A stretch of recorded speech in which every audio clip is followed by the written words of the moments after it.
My husband cheated in the bathtub with our neighbor, but my son smirked. You deserve it. So I locked the door and opened my future. I walked into the house expecting quiet and found water running and laughter echoing down the hall.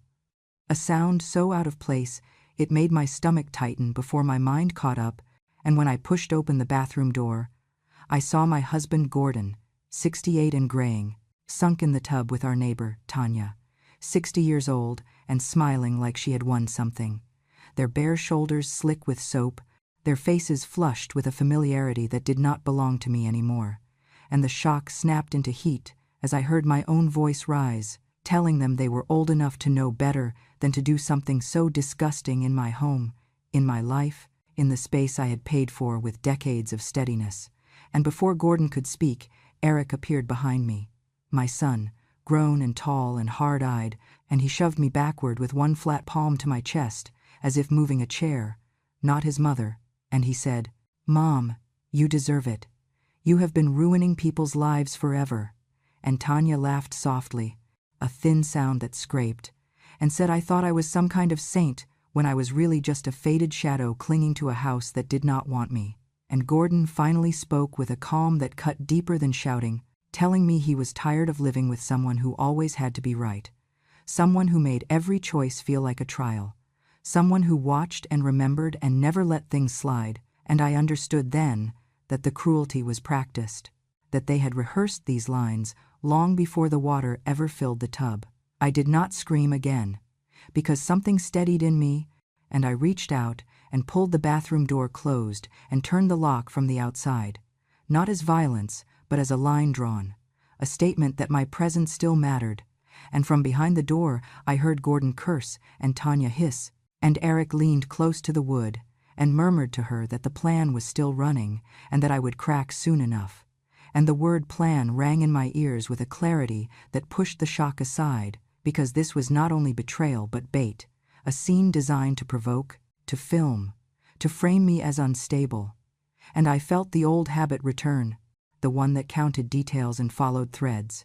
And somewhere around then, as the truth sharpened, I want to pause and speak to you listening now, because if you feel justice deserves celebration, smash that hype button.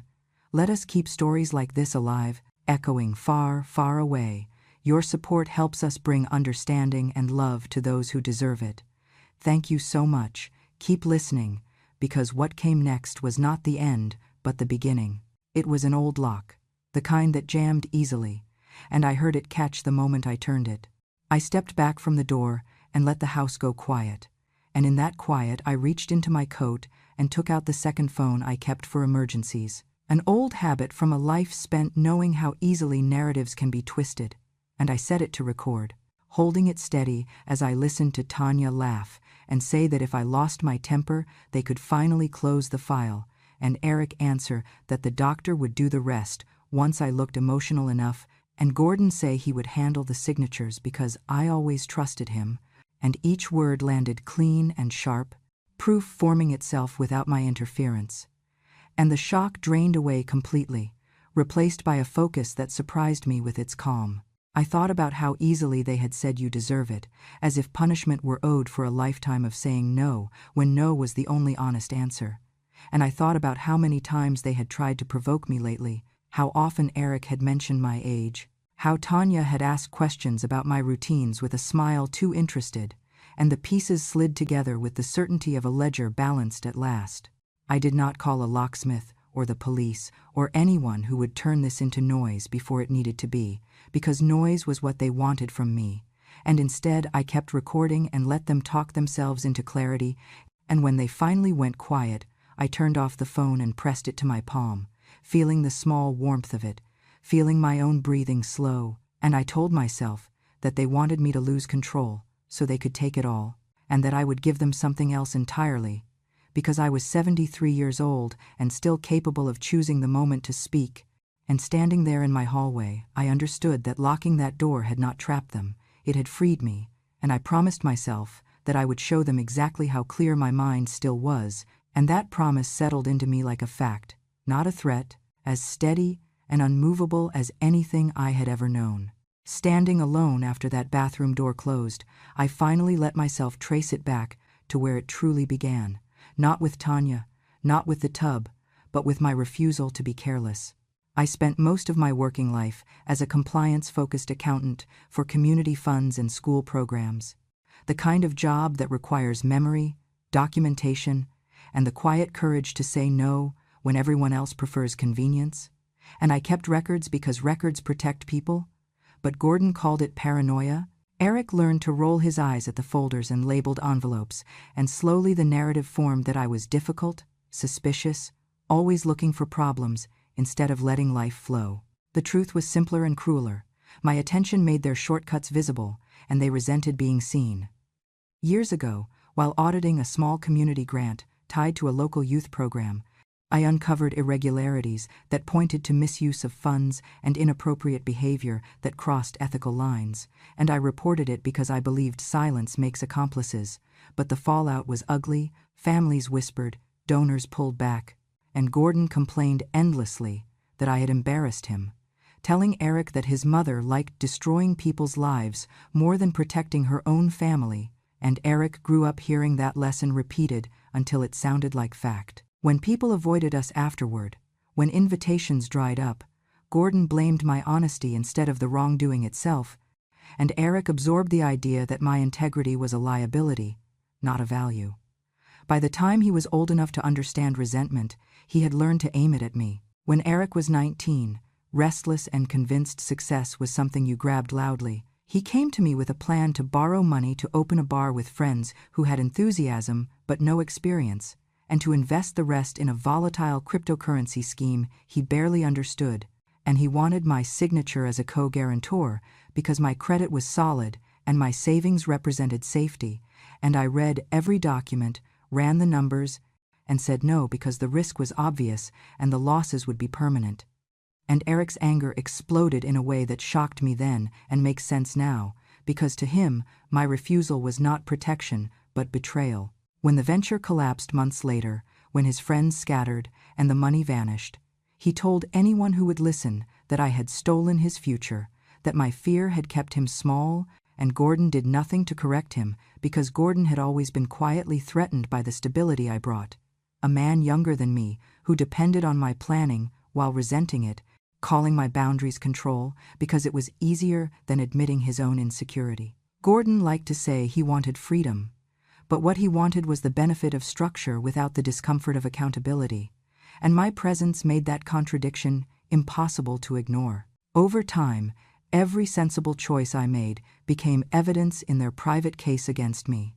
Every warning reframed as nagging, every saved receipt proof that I did not trust them, and they bonded over the story of my supposed tyranny, a story that let them feel justified in ignoring my advice and angry when consequences followed. Tanya entered that environment like someone who knew exactly where to press, friendly at first, asking about schedules, habits, the way I organized household finances, complimenting my memory while quietly mapping it.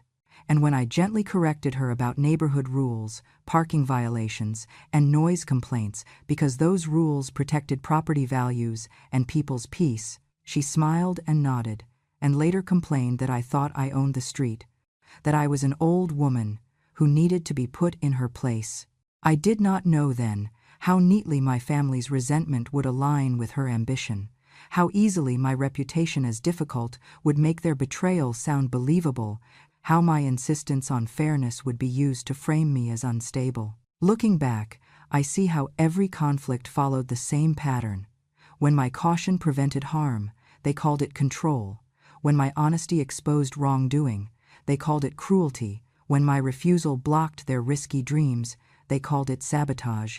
And when my memory preserved facts they preferred to forget, they called it obsession. It was a perfect double standard, because if I stayed silent and cleaned up the mess, I was enabling, and if I spoke up to stop it, I was the villain. They did not hate me because I failed them.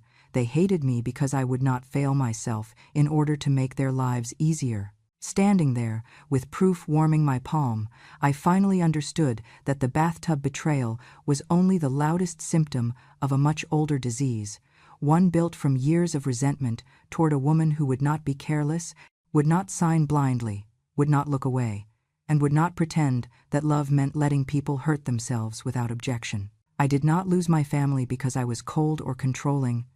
I lost them because I refused to be useful to their worst impulses.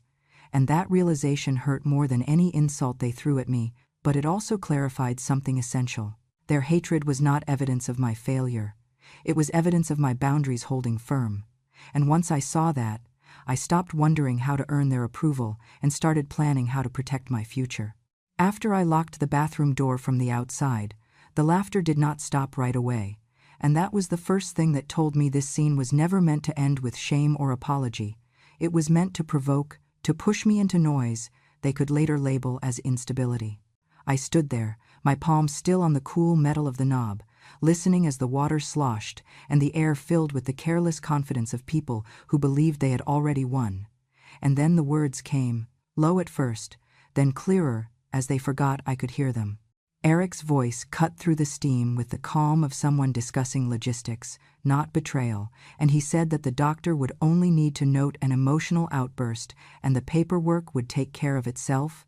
And Tanya laughed and asked what they would do about signatures because old women never sign when they are cornered. And Gordon answered with a shrug in his voice that he would handle it, that all they needed was for me to look out of control for a few days. I felt something cold and precise settle in my chest, because that was the moment the bathtub stopped being a shock and became evidence. I did not scream. I did not pound on the door. I stood very still and let them keep talking, because people reveal the truth fastest when they think the story is already written. Eric said they had been careful lately, that they kept reminding me about missed appointments and misplaced keys, and Tanya joked that the little videos helped, that a clip here and there of me reacting to nonsense could be edited into something convincing, and Gordon told them to stop worrying, because judges believed patterns, not explanations. As I listened, memories rearranged themselves with brutal clarity. The recent weeks of comments about my memory, the deliberate interruptions, the small provocations meant to spark irritation, the way Eric would raise his phone whenever I objected to something, pretending to check messages while angling the camera toward my face. I had thought it was disrespect, but it was preparation, a slow construction of a version of me they needed the world to accept. When the water finally stopped and their voices moved farther from the door, I stepped away quietly and went to the study, the place they never bothered to tidy because they believed I was the only one who cared what papers said. My hands did not shake as I opened the desk drawer, because my mind was already cataloging, and there it was beneath a stack of mail, a printed draft titled Durable Power of Attorney with my name typed neatly in the wrong font, as if formality could disguise intention. I flipped the pages and saw Gordon listed as primary agent, Eric as successor, and language about incapacity that read like a verdict waiting for a date, and tucked behind it was a folder with an appointment confirmation for a cognitive evaluation scheduled without my consent, the kind that becomes a weapon when paired with the right narrative. I sat down slowly, feeling the chair support me as if it understood the weight of what I was holding, and I let myself remember every time they had baited me recently, every careless insult, every reminder that I was 73 and therefore, in their minds, optional. I checked the computer and found an open email thread Tanya had forgotten to close, a conversation with Gordon discussing the timing of the evaluation and the need to catch me on a bad day. And there was even a note about the Colorado house, about how once authority shifted, decisions could be streamlined, property leveraged, retirement accounts simplified, words that turned my life into an asset list. I did not feel panic then. I felt confirmation, because nothing steadies you like realizing your fear has a shape and a plan, and plans can be interrupted. I returned to the hallway and listened again, letting my phone record as they complained about the lock and joked that I would calm down eventually, that women like me always did once the world told them they were wrong often enough. Eric said I had always loved being right more than being pleasant, and Tanya replied that pleasant women were easier to manage, and Gordon said it was time I learned to let go. I leaned against the wall and closed my eyes, not to escape but to focus, because the truth was no longer scattered. It was lined up neatly like figures in a ledger, and every entry pointed to the same conclusion. The affair was not a lapse of desire. It was a stage prop, the kind designed to humiliate and destabilize, to provoke a reaction they could capture and convert into authority. They wanted me loud, disoriented, emotional, anything but composed, because composure ruins their story. I walked back into the study and placed the documents in a folder of my own, sliding it into a drawer I knew how to lock, and I whispered to myself that I had not survived decades of audits, conflicts, and uncomfortable truths to be undone by a bathtub and a script. The laughter behind the door faded into whispers, then into nothing, and I stood there, with evidence in my hands and clarity in my head, understanding at last that the trap was not sprung by sex or betrayal, but by their belief that I would unravel on cue, and I decided then that if they wanted a performance, I would give them one they could not control, because the truth, once gathered, has a way of turning every laugh into an echo of regret. I did not confront them after what I heard, because confrontation was exactly what they wanted, a flare of emotion they could later point to and label as proof. So instead, I did something far more dangerous to their plan. I became smaller on the surface and sharper underneath. I let my shoulders droop when Eric walked past me, let my voice soften when Gordon spoke, answered Tanya's jabs with tired nods, and watched the relief bloom on their faces as they mistook compliance for collapse. Inside, however, I was working with the same discipline that had carried me through decades of balancing ledgers and untangling other people's messes, because futures are not opened with anger, they are opened with preparation. I started by copying everything that mattered: the deed to the house, the original purchase documents, the mortgage satisfaction letter from years ago, the insurance policies, my retirement account statements, and every beneficiary designation I could find, scanning them quietly at the library and saving them to a secure cloud folder Eric did not know existed.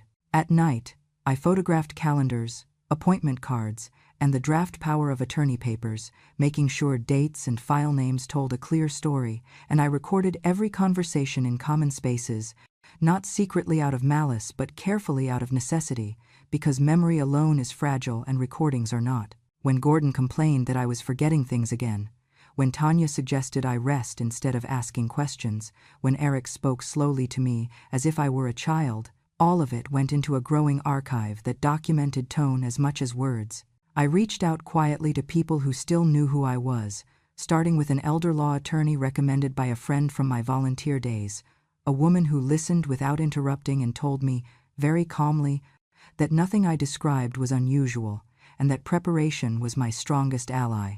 I also called a retired banker I had once helped through a messy audit years ago, someone who understood how easily signatures and timing could be abused, and I asked him what to watch for if someone wanted to extract value from a house quickly, and he told me to check for liens, credit inquiries, and refinance activity. Armed with that, I logged into accounts I had not reviewed closely in months and found the first crack in their story: a notification buried in spam about a credit check tied to the property, something I had never authorized. My heart did not race, it narrowed, because that was the moment suspicion hardened into certainty. I pulled a recent credit report and saw the inquiry linked to a home equity line of credit application. And when I followed the trail through the county records, I found a preliminary notice filed under Gordon's name, using marital authority language that assumed I was already sidelined. Eric's email appeared on the contact line for follow-up, neat and confident, as if he were ordering supplies instead of dismantling my life. They were not waiting for a diagnosis to take effect. They were acting as if it already had, moving money before anyone could ask whether they should. I printed everything and added it to my folder, noting timestamps and cross-references, because patterns matter and coincidences are rarely accidental. When Gordon mentioned casually that refinancing rates were good right now, I smiled and said I was glad he was thinking ahead. And when Tanya joked that houses were just assets meant to be leveraged, I agreed in a voice so mild it made her relax. And all the while I documented the way they spoke about my home as if it were already theirs. I visited the county clerk under the pretense of replacing a misplaced document and asked careful questions about recent filings, confirming that nothing was finalized yet but that momentum was building, the kind that relies on silence to succeed. Back at home, I changed passwords they had never bothered to learn because they assumed age equaled incompetence, and I set alerts on every account, choosing notifications loud enough to wake me if needed, because nothing interrupts a quiet theft like light. I also invited a neighbor I trusted for coffee, someone neutral who had no stake in our family drama, and I talked openly about my concerns, asking her to remember dates and conversations, to be a witness if memory were ever challenged, because truth travels better with company. Each small step felt ordinary, almost boring, and that was the point, because there is nothing theatrical about reclaiming control. It looks like paperwork and patience, and waiting until the other side reveals how far they have already gone. By the time Gordon and Eric began arguing softly about timing and approvals, thinking I was asleep, I had already mapped their route and noted every turn. And when I heard Eric say that they should move faster before I changed my mind, I smiled into the dark because I had already changed everything that mattered. They thought the future was something they could unlock with a signature and a diagnosis. But what they did not understand was that futures are not opened by taking. They are opened by knowing, and I knew exactly what they were trying to do, how they planned to do it, and who they intended to leave behind. And for the first time since the bathroom door closed, I felt the quiet satisfaction of someone who has just balanced the books and realized the numbers no longer belong to the liars.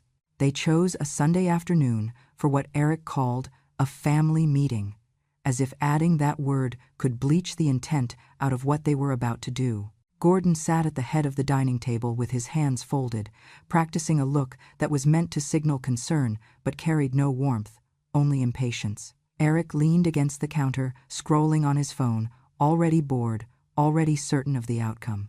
Tanya arrived last, uninvited but expected, carrying a small bag of bath products like a prop in a play she believed she had already won. I took my seat slowly, lowering myself as if my joints protested more than they did, letting them believe the version of me they preferred. Gordon cleared his throat and spoke in a careful voice, the kind people use when they think they are being kind.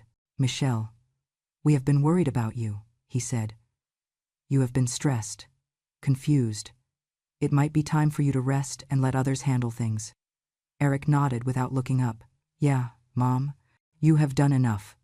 Let me take care of it now." The words were soft, but the message underneath was sharp. "Step aside." Tanya smiled and moved closer, placing the bag on the table. "I just want to help," she said sweetly. "I can help you bathe, make sure you do not forget things. You know how that happens." Her eyes flicked to Eric, seeking approval, and he gave her a small grin. I lowered my gaze and said nothing, letting the silence stretch until Gordon filled it with irritation. "There are some papers," he said, sliding a folder toward me. "Just signatures, nothing complicated. We do not want to make this harder than it needs to be." I opened the folder slowly, already knowing what was inside, and pretended to squint at the pages. "What is this again?" I asked. Eric sighed loudly. "Mom, we went over this. It is just so I can help manage things. You trust me, right?" Then he said the line he had been saving, the one he believed would end the conversation. "You are 73. Nobody is going to pick you over your own son." The cruelty of it landed hard, but I kept my face blank, my voice soft. "I cannot hear very well today," I said. "Could you come closer?"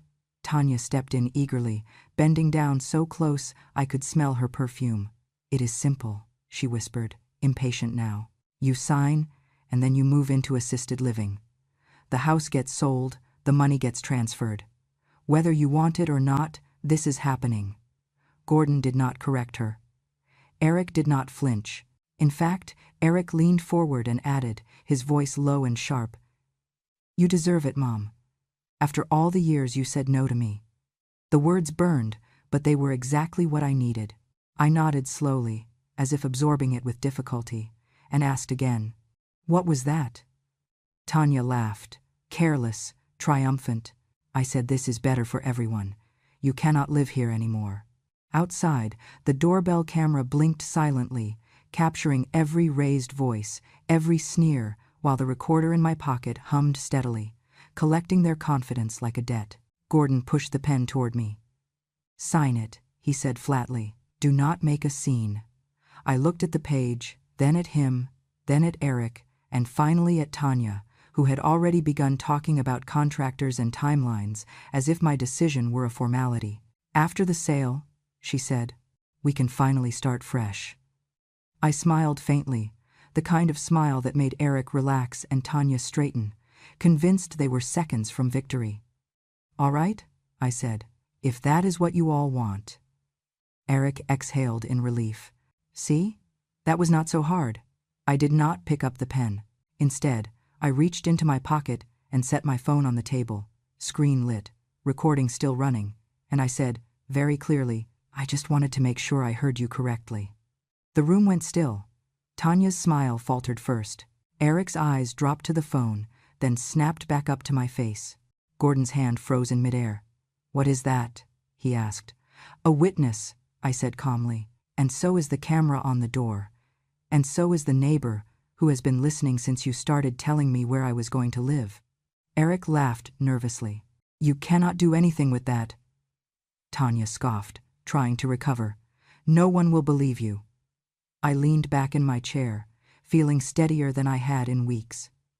You are right, I said softly. I cannot do anything. You already did it for me. The arrogance drained from their faces one by one as the weight of their own words settled in the air. And for the first time since the bathroom door had closed, I saw uncertainty flicker where certainty had lived. Because confidence is powerful until it realizes it has been heard. I did not sleep that night. But not because I was afraid. Fear had already burned itself out. What kept me awake was clarity. I waited until the house was quiet, until Gordon's breathing slowed into the heavy rhythm of someone who believed tomorrow belonged to him. Then I got up, moved through the rooms I had kept running for decades, and began doing what I had always done best when things fell apart. I organized, I documented, and I acted. By dawn, I had already scheduled a locksmith, not as an act of spite, but as an assertion of fact. The house was mine, purchased before my marriage, refinanced only in my name, the deed clean and unambiguous. Locking the door was not revenge, it was accuracy. When the locksmith arrived, I stood beside him, calm, present, signing the work order with a steady hand. As the locks clicked into place, something inside me clicked too. This was what it meant to open my future.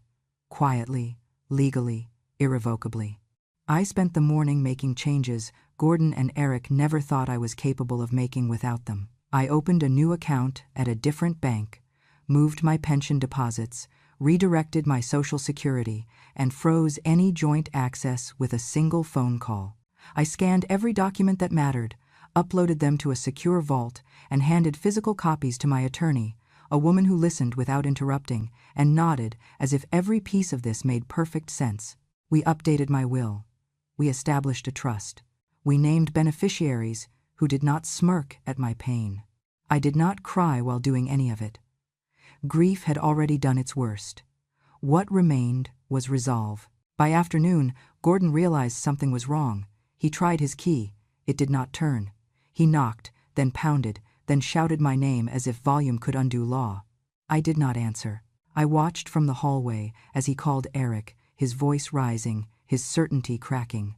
An hour later, Eric showed up with 2 police officers wearing concern like a costume. My mother is unstable, he said loudly enough for me to hear through the door. She locked us out.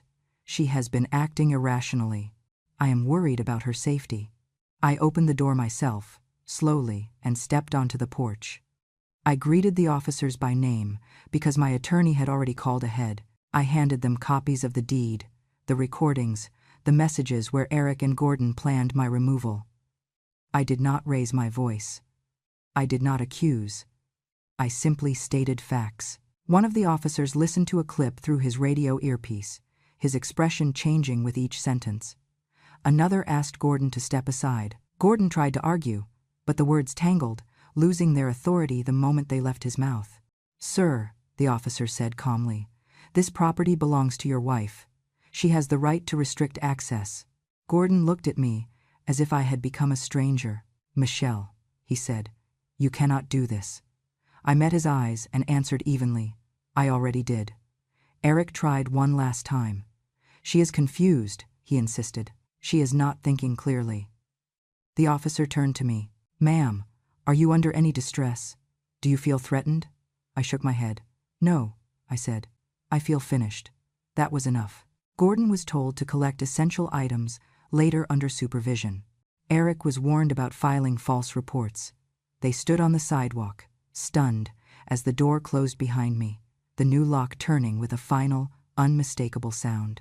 That night, alone in my house for the first time in years, I walked from room to room and felt something unfamiliar. Space. Not emptiness, but space to breathe without bracing for someone else's entitlement. I sat at the kitchen table and listened to the quiet. Locking the door had not trapped me inside. It had kept something corrosive out. I realized then that the future does not announce itself with fireworks. Sometimes it arrives with a click, a signature, and the simple truth that you no longer have to ask permission to exist in your own life. They called it a mediation meeting, but everyone in that room knew it was a reckoning. We sat around a long table in a glass-walled conference room downtown, neutral ground chosen by the attorneys, the kind of place meant to feel professional and calm while people's lives quietly cracked apart. My lawyer sat beside me, a banker from my institution joined by video, a notary, and an investigator from Adult Protective Services who had reviewed my complaint. Across from me were Gordon, Eric, and Tanya. They looked smaller than they had in my kitchen, less certain. But Eric still wore that familiar smirk, the one he used when he believed confidence could substitute for truth. He leaned back in his chair and said loudly, "If Mom has evidence, let her show it. Anyone can make stories. Who's going to believe her?" Tanya dabbed at her eyes with a tissue, already rehearsed. "I was just comforting Gordon," she said softly. "Michelle has always misunderstood me. I never meant to hurt anyone." Gordon said nothing at first, but his jaw tightened the way it always did when he thought silence made him look dignified. I did not argue. I did not interrupt. I waited. When my attorney nodded, I reached into my bag and placed my phone on the table. The room shifted, just slightly, the way it does when people sense gravity changing. "You asked for proof," I said evenly. "Here it is." I pressed play. Tanya's voice filled the room first, unmistakable, careless, mocking. "Once she signs, she's out. Assisted living. The house gets sold." Eric's voice followed, colder than I remembered. "She deserves it, after all the years she said no to me." Gordon's came last, tired and cruel. "Just make her look unstable. Doctors will do the rest." No one spoke. The banker frowned. The investigator wrote notes without looking up. Tanya's tissue froze halfway to her face. Eric's smirk collapsed into something brittle and forced. I did not stop there. I slid copies of documents across the table. The HELOC application initiated without my knowledge, the attempted beneficiary change, the refinance inquiry tied to Gordon's email and Eric's phone number. My attorney explained the timeline, precise and unembellished. The banker confirmed the flags their fraud department had already raised. Then I played the doorbell footage, Eric on my porch, raising his voice, threatening to call police to have me removed from my own home. The investigator finally looked up. "This constitutes attempted financial exploitation," she said calmly. The words landed with more force than any insult ever had. Tanya's composure shattered first. "This is ridiculous," she snapped. "She manipulated all of you. She's always been controlling." The investigator turned to her. "Ma'am, you are not a party to this marriage or this property, yet your voice appears repeatedly in plans to transfer assets. You are being instructed not to contact Mrs. Collins again." Tanya laughed once, sharp and panicked. "You can't do that." "We can," the investigator replied. "And we are." Gordon finally spoke, his voice low. "Michelle, let's be reasonable. We can work something out." I looked at him, really looked, and felt nothing. "We already did," I said. Eric stood abruptly. "You're really going to do this?" he demanded. "I'm your son." I held his gaze. "And you tried to erase me." The room was silent again.